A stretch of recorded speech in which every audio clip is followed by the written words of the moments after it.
دې جینۍ په عمران خان پسې مذاق وکړو. د عمران خان تصویر چې دی نو هغه یې خراب کړو. دغه نه پس چې دی نو الله پاک پې عذاب راوستو.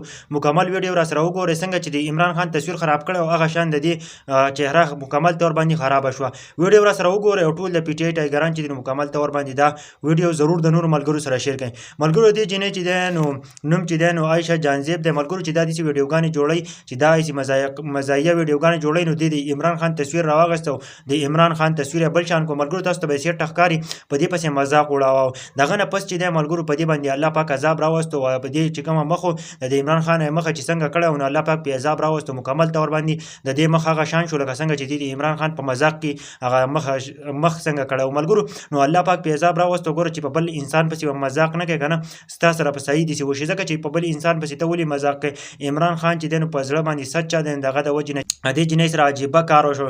عایشه جانزیب چې دی نو مکمل طور باندې مخ وران شوی دی. ملګرو بیا ډېره زیاته خفه وه چې زما نه ډېره زیاته غټه غلطۍ شوې ده. د بل عزت موږ له پکار چې بل عزت وکړو په بل سپکوالی ونه کړو که نه بیا په خپله سپکې که تاسو سوچ وکړئ نو دې ویډیو کې موږ له هم عبرت دی.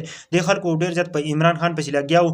دې ویډیو کې موږ له ټول عبرت پکار دی خاص ځکه چې دې ټول خلک په عمران خان پسې روان وو چې عمران خان د یهودیانو ایجنټ عمران خان داسې دی عمران خان داسې خراب سړی دی. نو د هغه نه پس چې دی نو دې جینۍ چې دی نو په عمران خان پسې مذاق وړاو کړو. په نور خلکو پسې که به کاوه خو لکه کله چې په عمران خان پسې وکړو نو دې مخ مکمل طور باندې هغه شان روان شو لکه څنګه چې دې په عمران خان مخ وران کړی او په دې تصویر کې به تاسو ته سیټ ښکاري.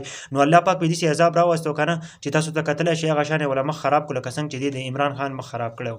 نو دا ویډیو د ټولو ملګرو سره ضرور شیر کړئ چې دوی ته پته ولګي چې د بل مذاق وړاول اسان خو چې کله باندې په خپله راشي نو بیا خلکو ته پته ولګي که نه چې د بل انسان غیبت اساني په بل الزام لګول اساني ځکه چې څنګه په دې جینۍ چې دی نو په عمران خان باندې الزام ولګاو. دغه نه پس چې دی مخ هغه شان وران شو لکه څنګه چې د عمران خان مخ دې په تصویر کې وران کړی و.